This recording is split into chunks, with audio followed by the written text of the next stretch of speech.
Here we go. Here we go, brownies. The kids cardiac, catch me in the Muni where the party at. Dog pound, turn up with the elf up on my starter cap. Brought him back, boy we from the land and we proud of that. Louder man, front to the back, here we go, I got him shouting that. Here we go, brownies. Here we go. Here we go, brownies. Here we go, brownies. Stand up. Here we go, brownies. Let's go. Game on the line, Joe Thomas, I promise. Jim Brown running through opponents, how I got this. I return like Josh Cripps, hand for the mini, got the dog pound jumping. Here we go, brownies. Here we go. Here we go, brownies. Here we go, brownies. Stand up. Here we go, brownies. Let's go. Cleveland, this is for you. Here we go, Brownies Nation. Larry Lorella from Lorella Vineyards.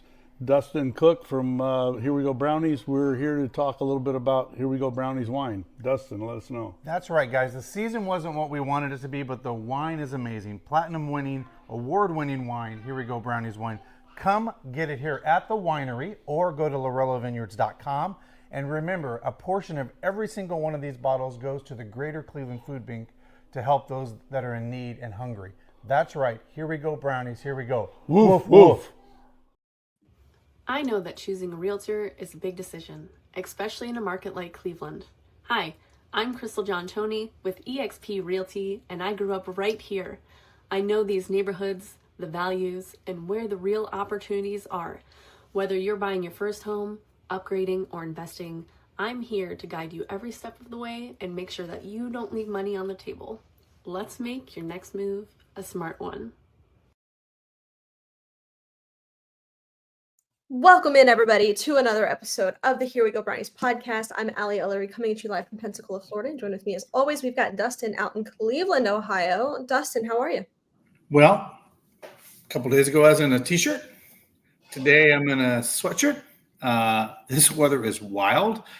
We had tornado warnings last night, so that was kind of fun. I'm sure your parents told you how crazy the weather is down, how that storm came through. But speaking of the food bank, I just want to give a shout out to the Greater Cleveland Food Bank. We had an amazing Monday night. We put together a Here We Go Brownies volunteer event. So Allie, you'll love this. We packed 30-pound boxes, 220 boxes for a total of 6,600 pounds of food that went out to seniors and kids in the Greater Cleveland area. Don't ask me why I signed up to do the 30-pound boxes at the end and put them on the pallets. I was very sore the next day. That was literally a good workout in addition. And then I put Ray on the taping. But we had about 14 people showed up, so that was a lot of fun.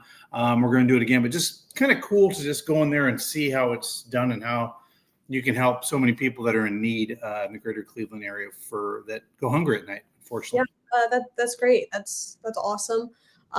We are very appreciative of everybody joining us tonight to talk about your Cleveland Browns. Dustin, I don't know about you, but I'm starting to be filled with anxiety as we lead into the draft and just in general, like, to be honest with you. But as we approach the draft and as we really get into the thick of building this roster for 2026, I find myself very anxious, and I guess I don't really have a word for what I'm feeling exactly, and that's I'm just questioning Andrew Berry's ability to do this the right way. I mean, I don't know that that's I don't know if I'm necessarily maybe questioning is the right way.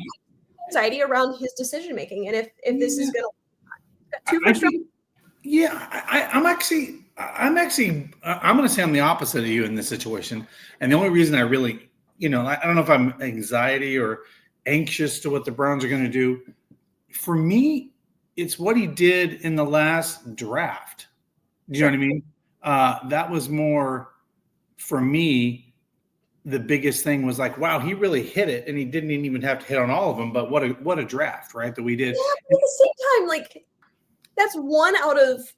No, I get that, but again, and then what he did prior to the draft, getting an extra pick, I think that was a good, smart move, right? So I'm always I look at history currently versus past, right? Is he projecting in this direction or this direction when it comes to the draft and free agency. I feel like we did good in free agency, right? Like we got some offensive linemen. We were pretty efficient. We did what we were supposed to do.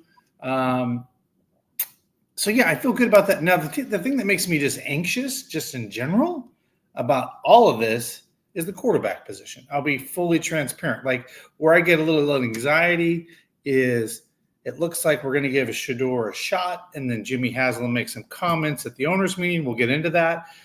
I guess that's where I'm more anxious to, like, oh, well, heck, maybe we might pick up Ty Simpson with the 24th pick. That's where my anxiety comes from, is the quarterback position, because I am literally just shell-shocked from the quarterback position my entire life. We should be, right, as fans. But we're totally opposite. I'm anxious leading up to the draft precisely for what you mentioned, having that extra pick. Yeah, it was great last year to move back, obtain an extra first-round pick, but now push is coming to shove, and we have to now draft a player with that extra pick. That's where I've got a little anxiety, right, where now it's actually coming to fruition, and it's going to be tangible. We are going to see what last year's trade will now result in. So I have some anxiety surrounding that. I actually don't have a ton of anxiety surrounding the quarterback situation. I think, and we'll get into this here in a moment, so I don't want to spend a ton of time here, but with what Jimmy Haslam said at the owners' meeting, that to me screams kind of like last year, right? Where there was a ton of smoke. Hey, the Browns are taking Travis Hunter no matter what at 2, and they didn't. They talk things up and they move in a different direction. And I think when it comes to the quarterback situation, I actually believe if I had to put money on it today, which I would because I am a betting woman, I do think it's going to be Shador Sanders to start the season. Now, I do think that they will still bring somebody in or have an open competition between who's already on this roster. Mm-hmm. But put money on it today, that's probably the direction that I would go. My anxiety really is identifying, because it's not like there's just one area of need, Dustin, right? It's not like, oh, the Browns are a quarterback away from figuring this whole thing out, or the Browns are a left tackle away from making the Super Bowl. No, we've got like 4 pretty solid areas of need that could be addressed in a couple of different ways. Mm-hmm. And I guess that's where my anxiety lies. You mentioned on a couple of podcasts ago, or even last podcast, where you said, when you're sitting at 6, I don't want to reach out of desperation. 1,000%. Now, I think that there's a ton of talent at 6. If you were to stay put, I feel pretty comfortable with a lot of the guys that are going to be available to you. Where I start to get anxious, and I want to bring David on here in a moment, I know he can speak to this, is some of these rumors out there where they're like, hey, they really like this guy. They might reach for him. And those guys are going to be available at 24 or in the second round.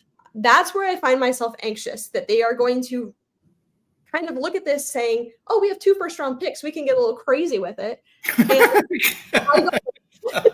I don't like that at all. Andrew Berry, yes, he had a great draft last year, and there's still some question marks, right? They took 2 quarterbacks, 2 running backs. Not my favorite, but overall made some good selections, got some good value.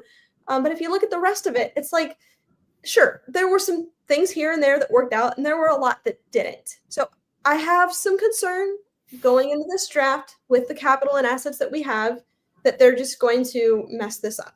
Now, I think it is fair, and you said you're shell-shocked. It is fair for us fans to be shell-shocked and anxious until they get it right. They have not collectively proven to us that they can do that.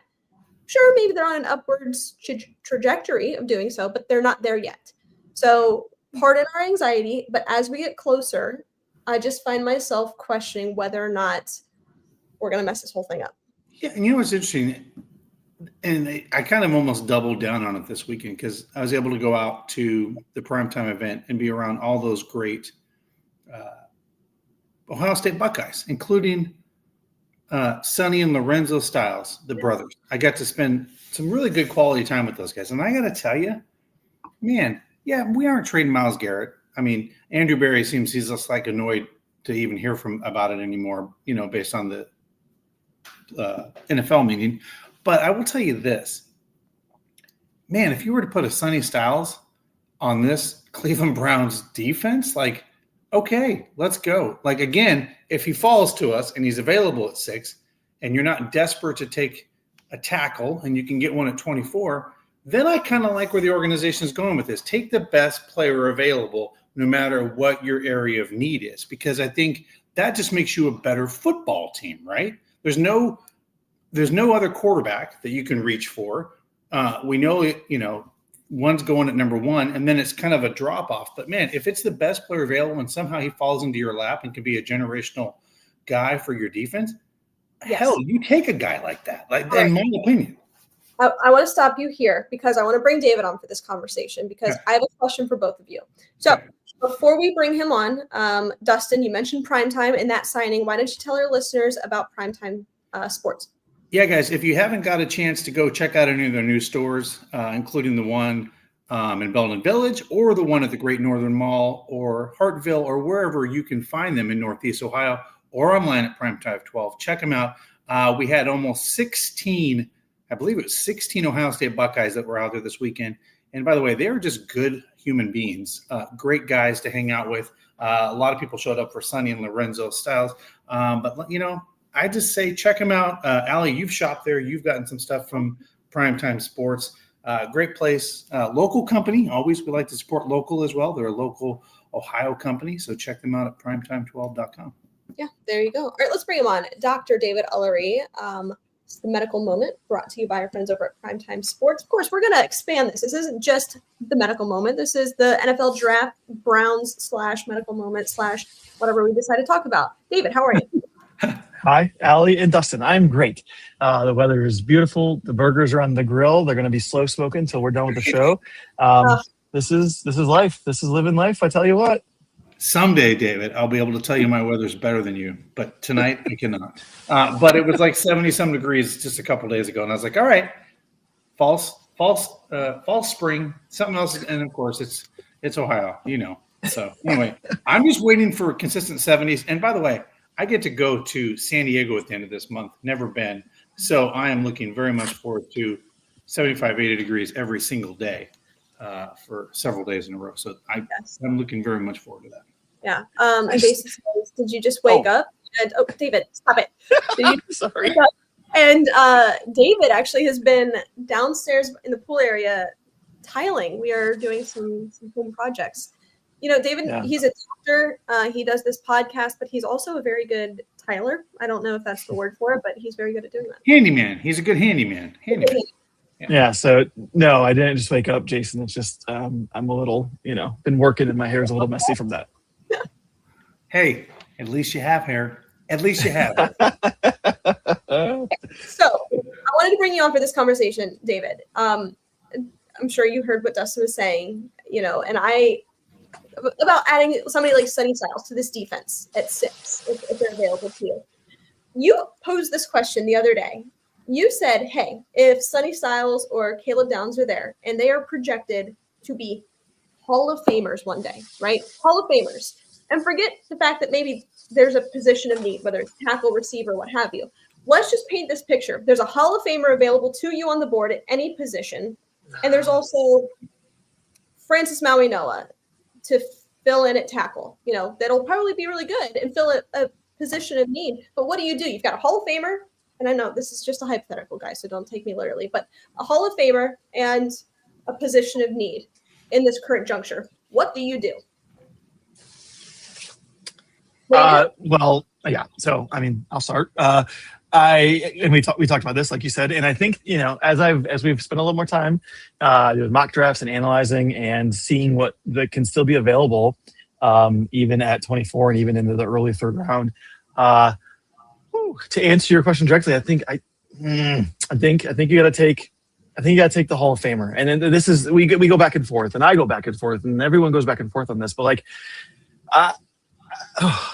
and this may be different from what we talked about or what I said last week, but in my mind currently in this moment, I think I've seen that there's depth at wide receiver, and there's maybe not a ton of depth at offensive tackle in this draft, but there's still something that you can get later on in like the first round or early second round. And so if you have a Hall of Famer staring down the barrel of your draft pick, it's so hard to say no to that, because you know what that can do generationally for your defense, especially at I know safety isn't the highest value position, but you see what someone like Kyle Hamilton does to a defense, and what Ed Reed does to defense. Sorry to bring up 2 Ravens in a row, but it's just they know how to find those guys and pick them, and they take those Hall of Famers. And well, I guess it at least has made their defense really good for decades, but maybe it doesn't translate into that many Super Bowls. I don't know. It's so hard to say no to someone who seems like they're a surefire Hall of Famer.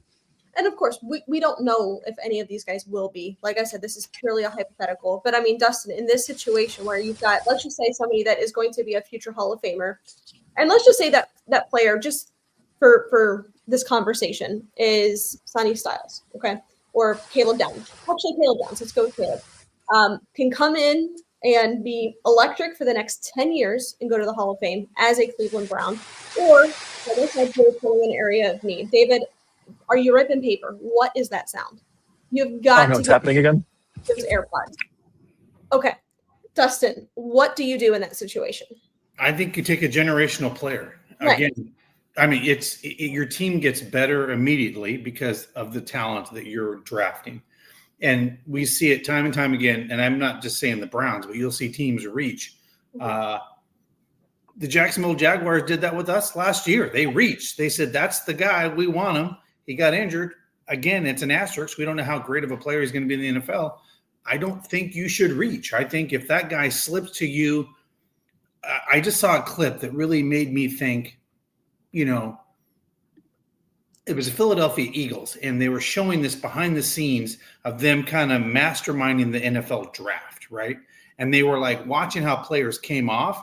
And I got to tell you, the next thing you see is them all clapping and going, thank goodness they took that player because, man, look what just fell into our lap. This is going to be a generational player. So, yes, I don't think you reach. I don't want to take a tackle at 6. I think I'm completely talked out of that now.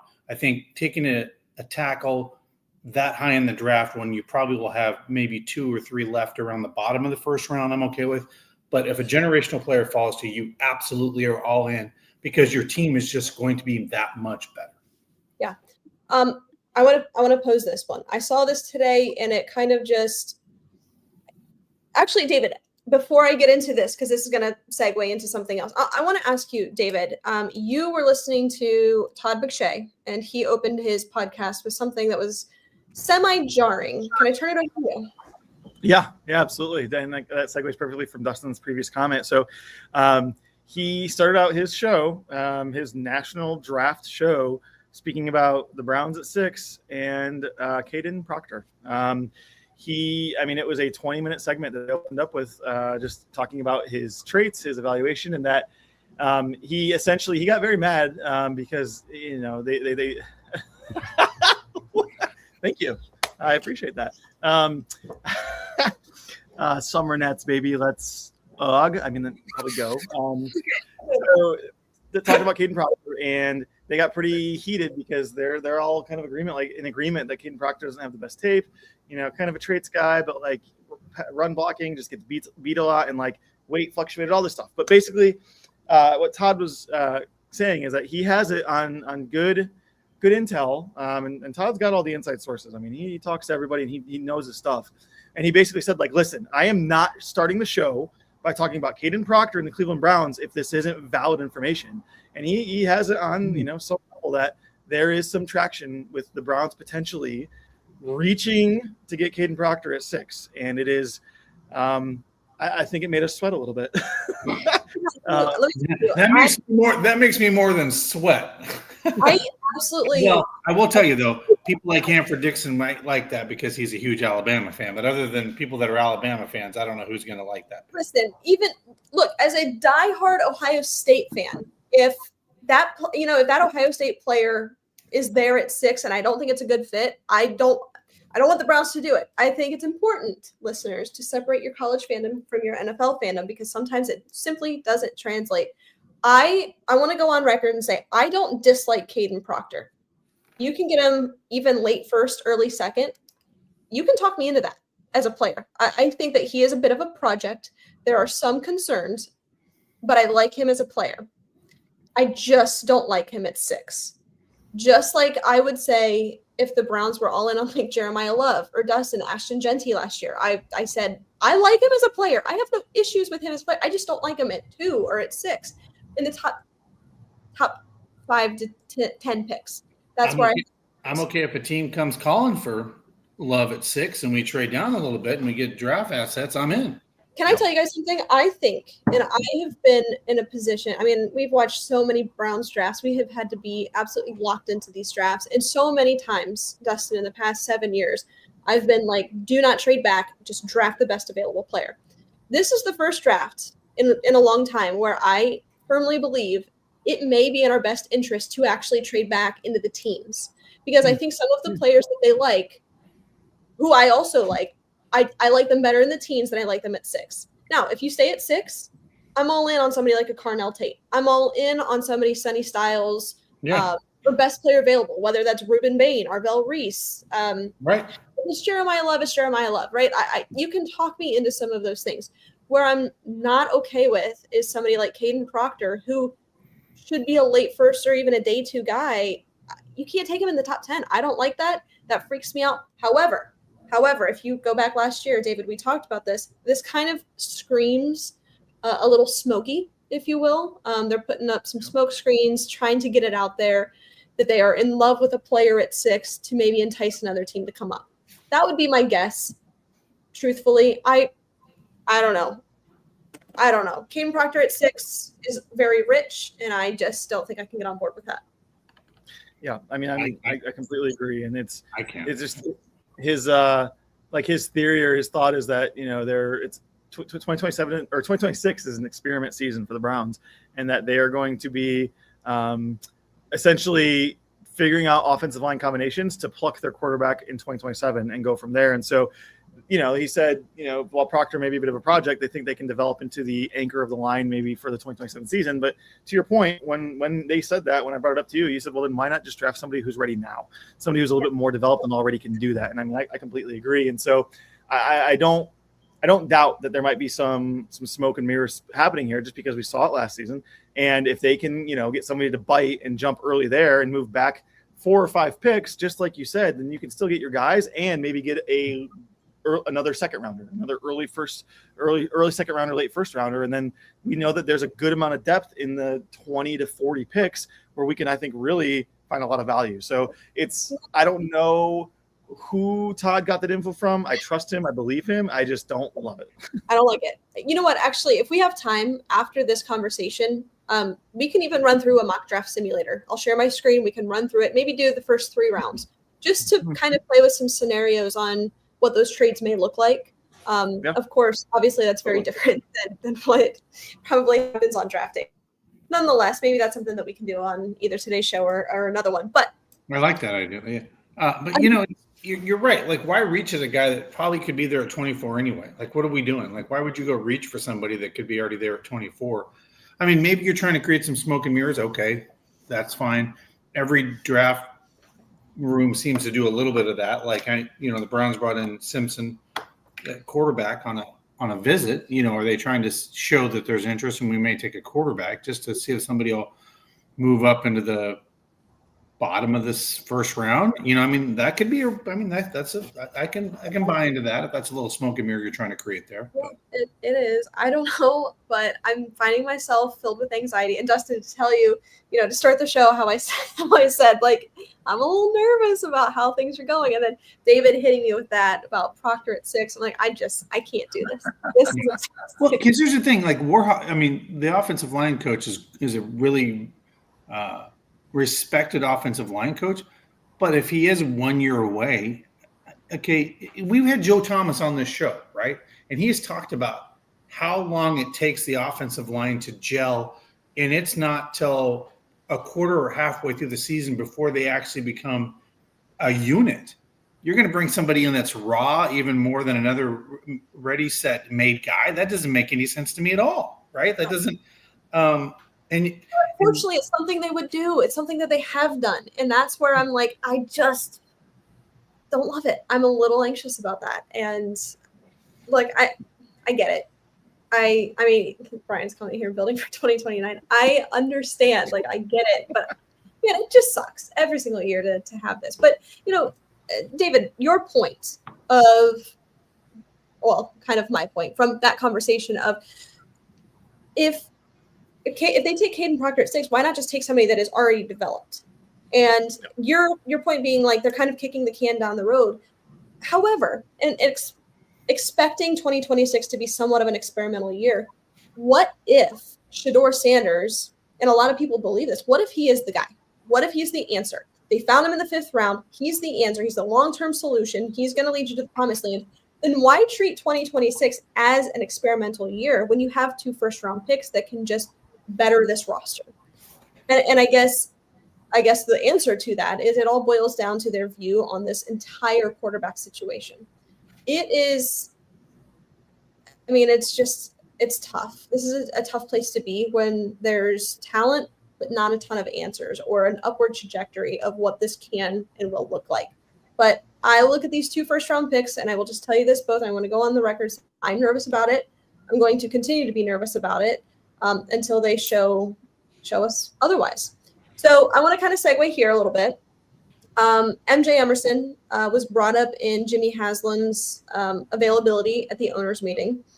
And, of course, he's free agent coming off of the Achilles situation. Tough place to be. Don't really know if he's going to kind of test the market, try to be a starter, or if he'll have a place back here. But if he does not come back to Cleveland, look, if you're sitting at 6 and best player available is Mansour Delane, is it crazy to even consider corner there? We're having a conversation right now about safety, Caleb Downs or Sonny Styles, linebacker. Can we throw corner into the mix? If he's the best available and there's a run on receivers early, or maybe you trade back, there's a run. Could there be a conversation about that? David, I'll turn it to you. I mean, we had a little bit of a conversation about this. Any thoughts here? Jason's reaction has me dying. No, I mean, not what I really want to do. I want to specify. It's just kind of a thought that I had in my head that I wanted to talk about. Yeah, I mean, I totally. I think a lot of that does depend on what happens with Emerson, because, I mean, going back to that and exactly kind of what you said, like, I think it's just a little strange. I mean, he's currently a free agent, and I get that. Coming off of an Achilles injury, while he was having a great couple seasons there. I think it's gonna be really hard to go and find a place that's going to sign him to be a starter right away. Now, maybe he has obviously a lot of belief in himself, because that's what you should do as an NFL player. But at the end of the day, I think his best place to land is back in Cleveland, because he had a really big role here and was a really important player, and I think he can continue to build upon that role for himself. But regardless, let's say he doesn't. Let's say for whoever it is, they end up signing him and he leaves Cleveland, goes elsewhere.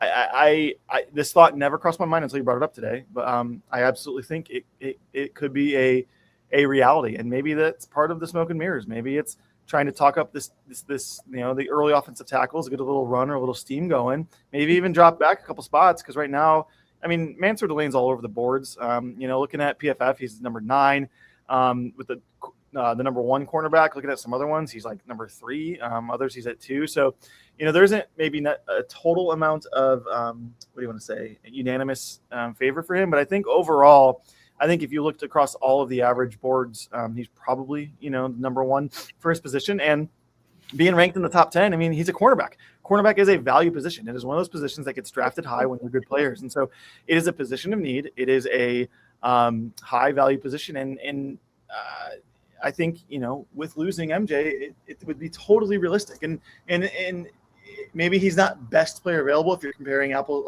to oranges between him and, let's say, Caleb.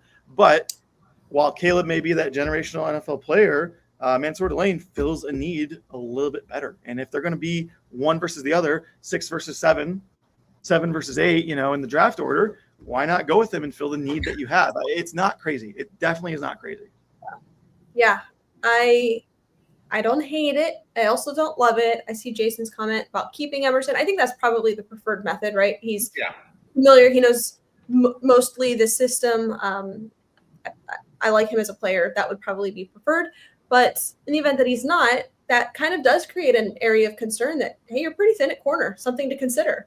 With an aging and somewhat injury-riddled career for Denzel, like what you saw last year with Tyson Campbell, but, there are some question marks. So just wanted to kind of throw it out there. I don't think it's the craziest idea in the world, but I think it just goes to the same conversation that we were having, Dustin, about best player available. And look, you're sitting at 6. There's going to be some dudes. You got some guys that are. Well, I mean, I would not be shocked if this football team takes a running back at 6, because, you look at players that are dynamic and can make a difference on offense, right? And Andrew Berry has really stuck to his word after the firing of Kevin Stefanski and what the team was going to focus on. That was offensive needs, right? Things that are going to change the dynamic of this football team. I mean, everything, and maybe David, I know you guys follow Todd McShay, I mean, from everything I hear about Jeremiah Love, he is that once in a generational type of running back that could make a difference for a football team for 6-8 years, like a Nick Chubb. So would I be shocked if they did that? Maybe, but I wouldn't be totally shocked if they fell in love with him and said, we're really good at drafting running backs, and this guy could change the dynamic of our football team. Now that leaves, the guy from Tennessee kind of out there, and but I mean, this football team was the best when Kareem Hunt and Nick Chubb were 1-2. This football team was on all cylinders. David, what do you think? Like taking a Jeremiah Love at 6? Yeah. I don't want to do it. I don't know. Absolutely generational talent. I mean, we've seen it. He looks every bit of the part. But I think they need to adjust other places more. I think that they have a great option in Quinshawn. He's going to come back healthy. Just side note, little update on him from a health standpoint. He is ready. They're expecting him to be ready to go for training camp. So he's going to be full go come season time for sure. He'll be in shape, ready to roll. I know, like McShay saying he's dropping. People are going to kind of see the running back thing, not the value that it should be. He's going to be maybe bottom half of the top 10, maybe even sneak into like 11 through 15. So he might be available at 6. I can't commit to it. And it's hard because we see what Gibbs did to Detroit and like just the change that he made for that offense.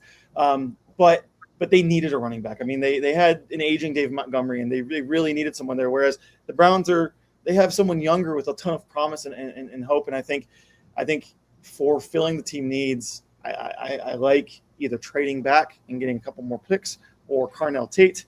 I don't know. I have a hard time committing to Jeremiah Love at 6.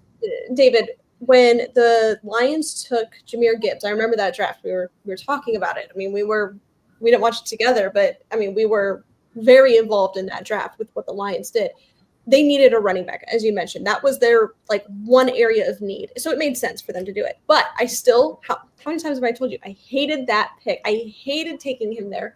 But I can also see the value in what he's done to that offense. I love Jahmyr Gibbs. He is awesome. He's one of my favorite running backs to watch. I just think that there are so many dudes available at 6. If you stay put at 6, that could potentially change the course of where this franchise currently is sitting. So let's do this. I'm going to share my screen. We're going to walk through a mock draft simulator. I really just want to show not so much about us putting our GM caps on. I just want to show what trades may be available, if any, and who is available in most scenarios at those positions. Before we do so, Dustin, why don't you tell our listeners about City Barbecue? By the way, guys, if you haven't tried it, with 6 Northeast Ohio locations, that's right, City Barbecue. It's amazing barbecue. Get it on your way home. Go there for lunch. Or if you want to book an event for weddings or any type of thing, go check out City Barbecue today. And, I mean, here it is. This is the recipe. Brian's got it. Our good friend Brian's got it. Take the best available at 6. That's my point. All right, let me go ahead and share my screen. We are going to run through this simulator. And again, I just want to, for everybody that's listening, just highlight the fact that this is not so much us putting our GM caps on and what we would personally do. I just really want to showcase a couple of different scenarios. Sorry about my dog. Okay. So, stand by, it's loading. Of course, we've got an ad here. So we are only going to do the first 3 rounds. I don't want to do a 7-round mock. That's really not what I want to do here. So we are selecting as Cleveland for the 2026 draft. We're only doing the first 3 picks. All right, let's get into it.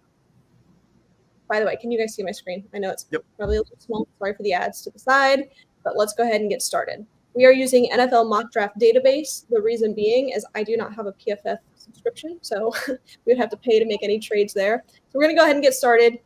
Here's our first trade. San Francisco is offering this year's first, which is 27 overall, second, fourth, and a 2027 second, fourth, and another fourth. I don't love this. I don't want to move back to 27. If anything, I would be interested in moving back into the teens. So I say, and I'll let you guys, I'll throw it to you. I personally think we should reject this for the sake of this exercise, just to show who's where, what, when, why. I don't really want to look at next year's value. So next year's picks don't really mean a ton to me in this exercise. I don't like it. Toss it to you guys. What do you think? Skip. I don't like it either. We'll reject it. All right. Yeah, I'm good with So, that. available to us at 6, staying put here. We've got David Bailey, Ruben Bain, Carnell Tate, Caleb Downs, Mansour Delane, and then, of course, if we want to specify by tackle here, Monroe Freeling, Spencer Fano, Caden Proctor. In this example, let's do 2 of these. I want to see who's available at 24 if we go tackle first, and also who's available at 24 if we go receiver first. So in this exercise, let's take Carnell Tate at 6 and see what tackles are available at 24. How do you guys feel about that? I would actually take Caleb Downs in this situation if you All feel. right, let's do it. Let's do that. We're doing it for the first couple of picks here, or first couple of rounds. So let's do exactly that. Best player available, it's Caleb Downs. Let's draft him. Okay. We are back up at 24. I'm going to reject these trades because I just want to see who's available. At 24, let's look at the receivers. Omar Cooper Jr., Denzel Boston, Casey Concepcion. There we go. I like this. I Okay. like actually these top 3, but I want to look at the tackles that are available. Yeah. So here we've got Caden Proctor, Blake Miller, and Jennings Dunker. I think all 3 of those guys are potentially worthy of a first-round pick. But personally, I think that there's a bigger drop-off at receiver. Would you guys agree with that? I agree. Can you scroll a little bit? Because I mean, you got Caleb Tiernan, Crownover Parker, Jude Bowery. I mean, there's still some pretty good value even beyond what we're seeing at the top 3 And there. if you look Right? at the interior, Yeah, I mean, this is interesting too. We could Caleb go Rutledge both. is a beast. Yeah. Who's the top 3 wide receivers again? Top 3 receivers, we've got Omar Cooper Jr., Denzel Boston, Casey Concepcion. But if we scroll here, as you can see, there is a bit of a drop-off. Now, I like Jeremy Bernard. I like Malachi Fields. I just don't like them in the first round. I think I take a wide receiver here at the I bottom. think so too. David, where are you at on this one? I agree. I think these top 3 kind of separate themselves from the others, whereas between tackle and interior, we can still get some pretty good value early in the, All right. in the second. I'm pretty partial to Denzel Boston, but I'm really being talked into Omar Cooper Jr. Do you guys, any of you guys have a preference here? You're talking about the guy from Washington. I like him. All right, let's take Denzel Boston at 24. Let's see who's available to us in the second round. I'm going to reject these offers. Ooh. Now I think it's important to really look at tackle or interior of the offensive line. So at tackle, we've got Caleb Tiernan, Crownover, Parker, Bowery. I mean, there's a little bit of a drop off. So as you can see, if you don't take a tackle or an offensive lineman in the first round, there could be a bit of a drop off. However, I want to highlight something. I am falling in love with Keelan Rutledge. I think he is a dude on the interior of this offensive line. I want to turn it over to you. If there's any other positions you'd like to maybe consider here, the floor is yours, gentlemen. I personally got to go O-line here because now you're kind of like first, top of the second. I got to go O-line. David. Yeah, I agree. I think whether it's tackle or guard, I think just kind of taking best available here. I agree with you. I mean, Keelan Rutledge is a beast, but I don't know if we like him over someone like Emmanuel Pregnon or Caleb Tiernan, who I think is going to be a great tackle too. So regardless of who it is, I think offensive line is the position we have to fill here. I know scrolling back, just looking, and I know this is not part of the exercise totally, but right there, best available is Ty Simpson. And who was it earlier in the chat? Someone asked about Ty Simpson in the second round, but I to answer that question, I am not interested in that. And I think that's a little bit of smoke, like we said earlier. So I think offensive line makes much more sense here. So let's go with Emmanuel Pregnon here. He's the best available offensive lineman.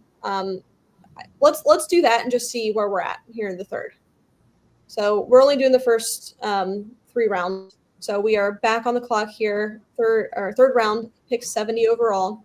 Ooh, look who's there. Look who's there. Keelan Rutledge is available. But if we are considering all areas of need, I mean, tight end is one. I want to put you guys on Eli Stowers out of Vanderbilt. Love him. But if we look at tackle, Dustin, you're gonna love this one. I love Cage Casey here. I think Take him. that's really interesting. You have to solidify this offensive line. I'm in on him. I just don't like him maybe in the first 3 picks of this draft for the Browns. I'm in on him here. Let's look at linebacker. Let's look at corner. I don't know, guys. Another thing to consider, we'll talk about this later, is the AJ Epinesa trade or deal did not go through. You have to consider a rotational edge rusher. But for the sake of this, let's get our tackle. Let's go Cage Casey. Yep. And I think that's going to round us out here for this. Yeah. All right, so we got Caleb Downs, Denzel Boston, Pregnon, and Cage Casey. So that's what that would look like if we go best player available. I'm checking. What was our grade? What did it give us grade? I don't know if it's going to give us a grade on this site. I think it does off to the right there. Doesn't it give you the grade? No, I'm using a different tool. Okay. No, so this one does not. But I'm saying Cage Casey, I'm a little biased, but he's a huge man. He's a very huge, I mean, and I can't say enough that the reason that Ashton Genty had all the yards he did was because of Cage Casey. He's the one that opened all those lanes for him. So all right, so in this example, we'll do a total of 3 of these. So this first example, we went best player available, Caleb Downs, then Denzel Boston, and then we focused on the offensive line. With this next version, I want to go, and we'll skip trades, but I want to go strictly offensive line at 6 to see who's available later. So let's do this again. We're going to go Cleveland, first 3 rounds. We're going to go fast. Entering the draft room. All right, we're going to go offensive line with this first pick. So we essentially kind of have our pick. Monroe Freeling, Spencer Fano, Caden Proctor. As you know, I'm not in on Caden Proctor here. I'm Fano, but that's me. Yeah. Okay, David, any preference? I like Freeling, but so we'll let you decide the difference. All right, let's go Freeling here at 6, and then it's going to skip ahead to 24. I think it's pretty important to go receiver here because look at this drop off. There was a run on receivers. Now, Casey Concepcion is the best available. And then there is a drop, right, with Brazel, Chris Bell, who I like. I just don't like at 24. So I'm inclined to go Concepcion. But if we look at some other areas, if we go back-to-back tackles, we could also get Caden Proctor. Also want to put you guys on Maxi Anakor, if I'm saying that correctly. Love this guy at Arizona State. He's got a lot of good tape out there, a lot of good football. Jennings Dunker. We could also consider corner. We could consider linebacker. So I just want to highlight here that if you go tackle first, there's a potential run on receivers because look at this drop. So yeah, I think we got to go wide receiver here again. All right, I don't know how you feel, David, but I think we have to because there is a significant drop off after. Oh, I think so. It's just this is where it gets really hard because I agree. I like Concepcion and like kind of the player that he can be, but he is not a wide receiver 1. So this is tough. And so do you kind of bank on maybe just finding a depth guy later in the draft at wide receiver 1 and just take him because he's the best available receiver? Or do you roll the dice on Brazel, who's got a little bit more height? He's 6'5" and 200 pounds. Is that someone that you want to like consider? That's I think the hardest decision in this point right now. That's a good point. Which one to go with? To be fair, if we're between 2 receivers here, I think just to showcase for this exercise that there are 2 receivers that maybe we're kind of between. Let's just go receiver. Not necessarily pinpoint the player, but let's just go receiver. I'm going to take Casey Concepcion here. And then it's going to skip us ahead here to the 3rd round, or I'm sorry, our 2nd pick in the 2nd round. I also like Jeremy Bernard, Malachi Fields here, but let's look at edge. As I mentioned, this is going to be pretty interesting. I like Mason Thomas out of Oklahoma. That's interesting. We can also look linebacker. You've got 2 of the best, C.J. Allen, Jacob Rodriguez, and Anthony Hill here. I know I said 2, and I mentioned 3, but you got some guys here. Corner. Tight end is going to be important. Let's do tight end. I think that's also a pretty significant area of need. Let's go with Eli Stowers just for the sake of it, and then we'll see where we're at on the next 3rd round. Yeah. So let's try to go defense with this one. So let's start edge. Okay. Let's look. Linebacker. Nah, all right. Not in love with it. Yeah. Okay. IGB is available. Let's get safety. Genesis Smith is interesting. What about corners? Yeah, corners. I mean, IGB's there. That's not bad. Let's just take a peek here. I mean, you could also double down, right? Go Cage Casey again. I don't dislike that. Or get one of these guys. Malachi Fields here. I mean, we know that tackle and receiver are a huge area of need. Why not give whoever our starting quarterback is a couple of shiny new tools? Look at running back. Yeah. Let's just see what it looks like. Let's take Malachi Fields here for the sake of it. So we took a corner. Sorry, is that you? We took a receiver. So we took 2 receivers in this. So we went Monroe Freeling, Casey Concepcion, Eli Stowers, Malachi Fields. So that's what that would look like if you went tackle at 6, potentially. And see, just, like immediately looking at that, it fills needs so much better than going with Caleb at 6. And again, I know we started this conversation with asking generational talent versus position of need, and I just looking at this board and what the results are, it feels a little better to me because it really does address the team needs specifically, and you're still getting a very high value offensive tackle there in Monroe Freeling. It's true. I mean, especially at your positions of need at receiver, you can still get guys that aren't going to be there at 24 or that will be there at 24 that'll be available in the second and third round, right? Malachi Fields, I think, would be a day one difference maker on this team as it's currently constructed, right? Mm-hmm. So that's kind of interesting. So let's kind of flip it at 6 on this next one. Let's go receiver and try to get a tackle at 24. Yep. So last one here. We're only going to do the first 3 rounds just to see. We'll go fast. Enter draft room. All right, let's get started. Okay, we're going to reject that. What did I say we're going to do? Receiver? Receiver. Yep.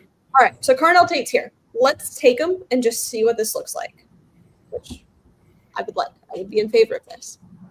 Any trades. So at 24, I think it's pretty important to consider offensive tackle here. All right, this is interesting, guys. This is interesting. So I think these first 4 guys, Caden Proctor, Caleb Lomu, Maxi Anakor, Jennings Dunker, are all day one contributors, in my opinion. This is where I feel much more content taking a Proctor of his massive size, and he can, with the new offensive line coach, build into that position. I'm much more comfortable here at 24 with Proctor. Yeah. David, where are you at with this?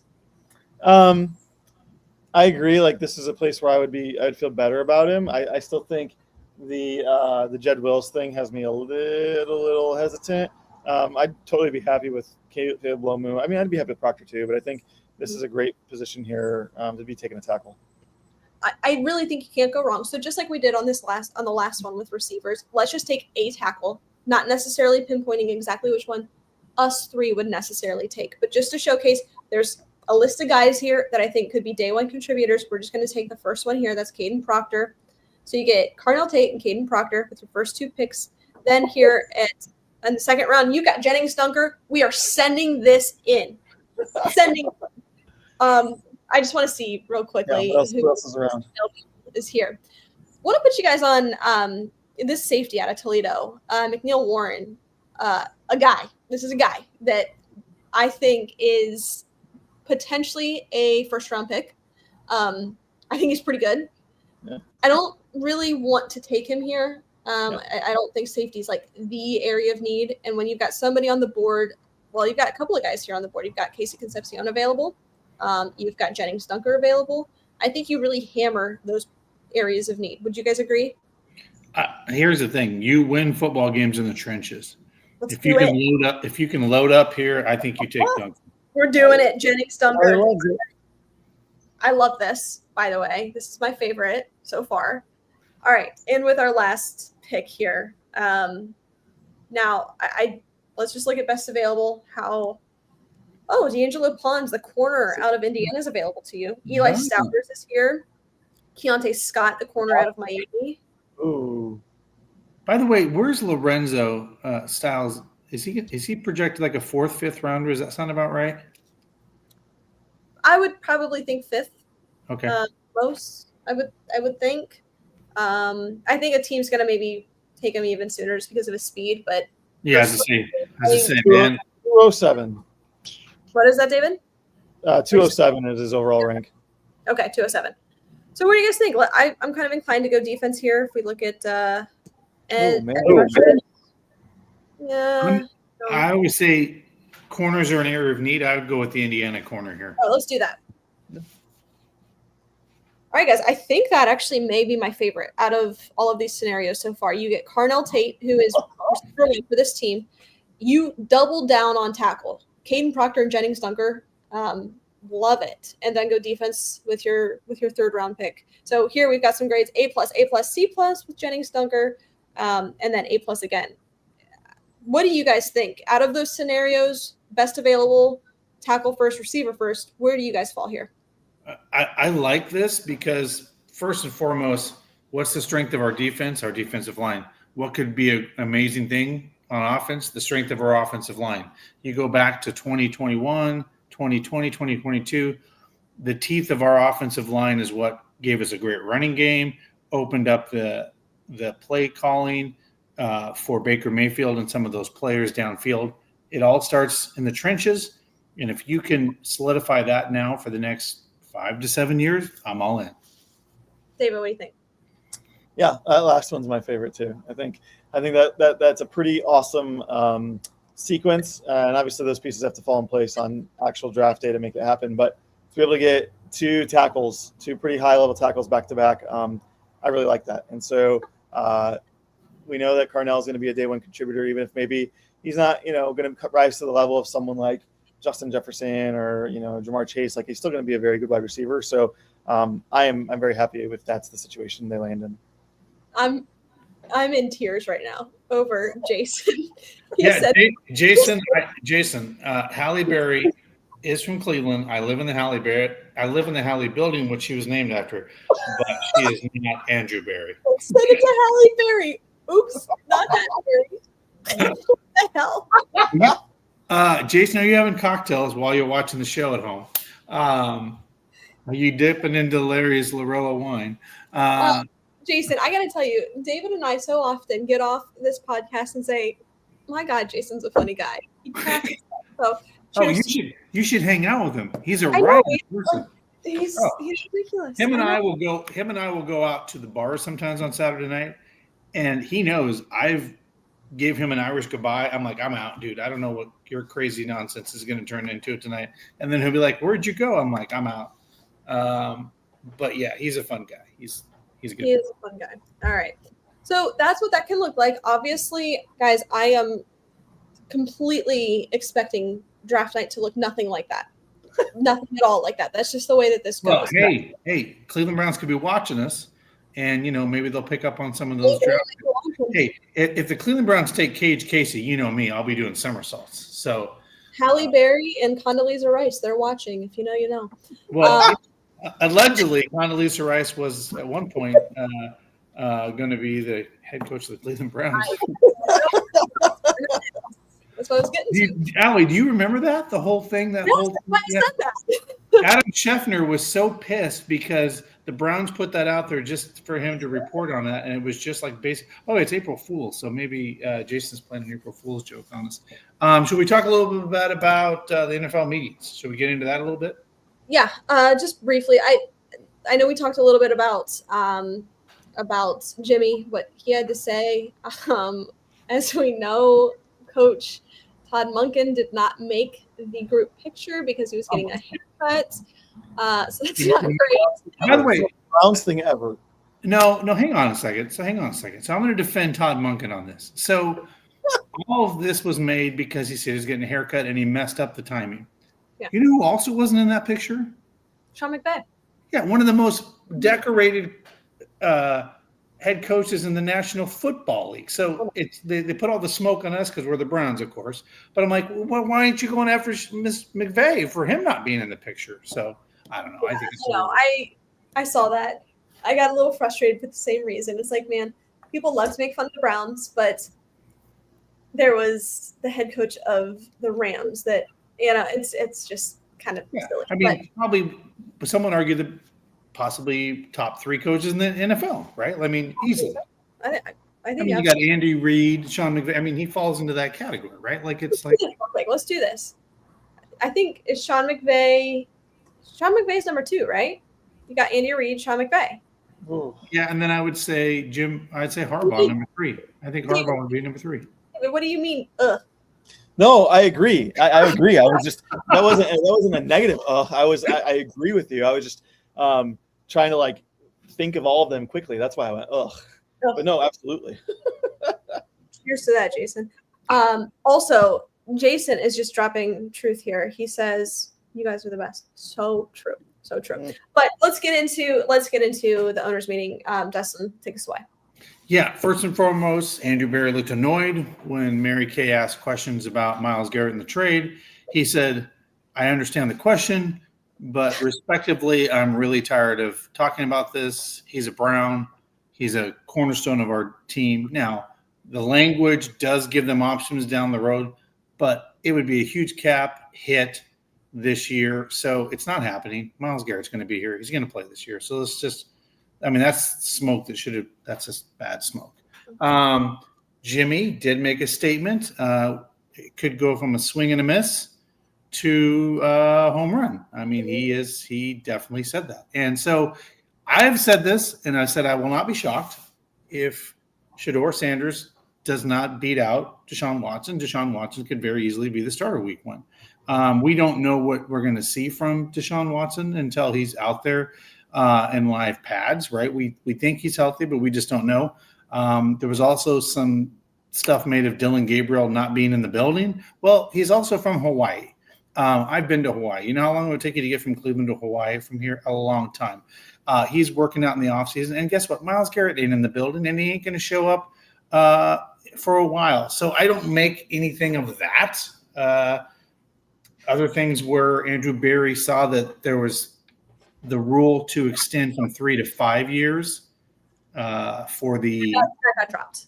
Yeah, because I think everybody said that was dead on arrival. Now, I think what he was trying to do was at least start a conversation. And I think that definitely is going to be a real thing. I think at some point with further discussion that will get passed because it just makes sense in a lot of ways to give teams flexibility like the NBA has. And I'm trying to think what else that kind of came out of the meetings. They changed the rule on kickoff. You can do something different now on kickoff. You can declare something other than the fourth quarter. Did I see something like that? Did you see that, Allie? Onside kick, all 4 quarters. Is that it? I don't. Hang on, I got it right here. For that. While you're looking that up, guys, if you don't have stadium mustard in your kitchen this season, you are doing it wrong. The iconic brand, the iconic taste, beloved from ballparks to backyards and everywhere in between. Stadium mustard is a smooth brown mustard, rich in both taste and tradition. By the way, it is loved by millions. So be sure to head on over to stadiummustard.com to shop now. And 20% off at stadiummustard.com. Always 20% using the code Brownies.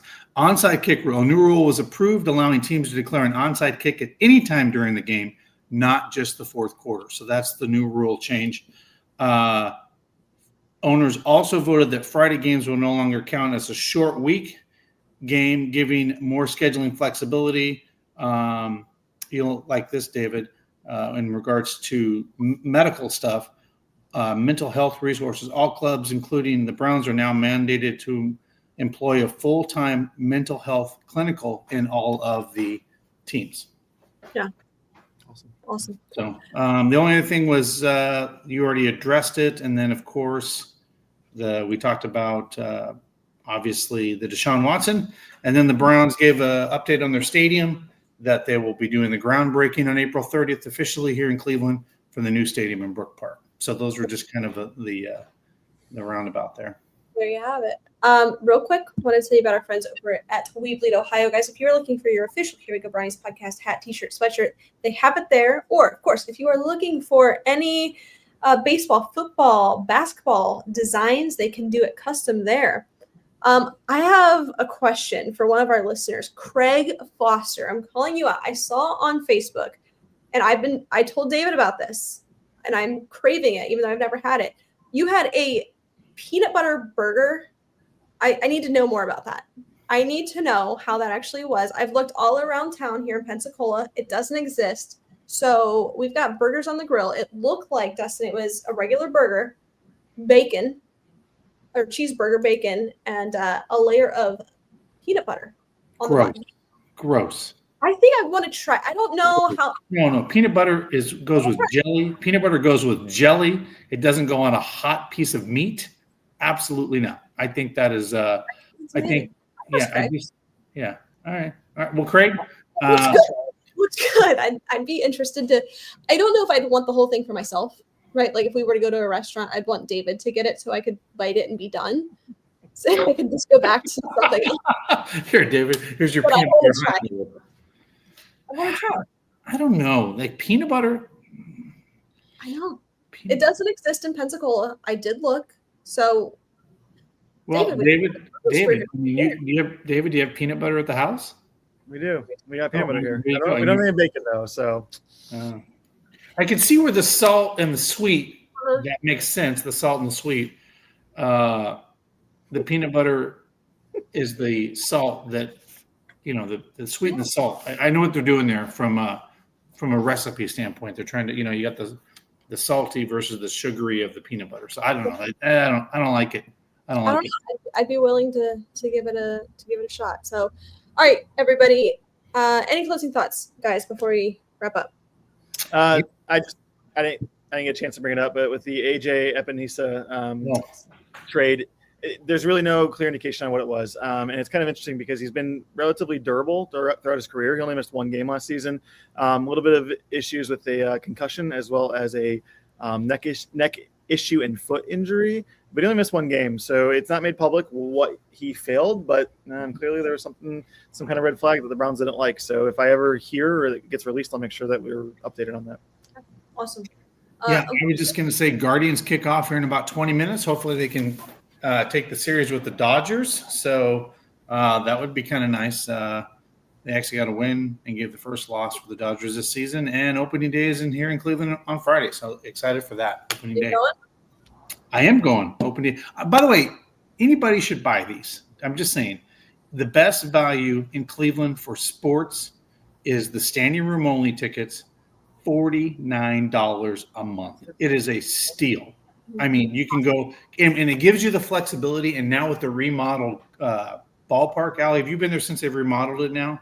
It's been I don't think so. Yeah. So now you have the remodeled seats. You have their whole new terrace up there. So if you want to go sit or stand in the standing room only, you can mosey around to the bars and stuff like that. For $49 to go all month to baseball, that is a steal, in my opinion, for $49. So I bought the standing room only tickets because also you get to do all the promotional stuff too for $49. It's just too good of a deal.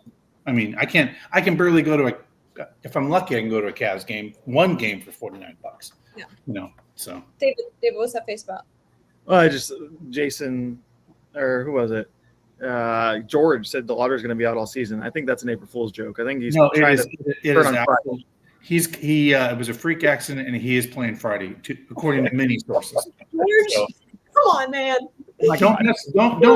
Don't mess with my daughter. Don't be doing that. Don't be doing that. Killing us.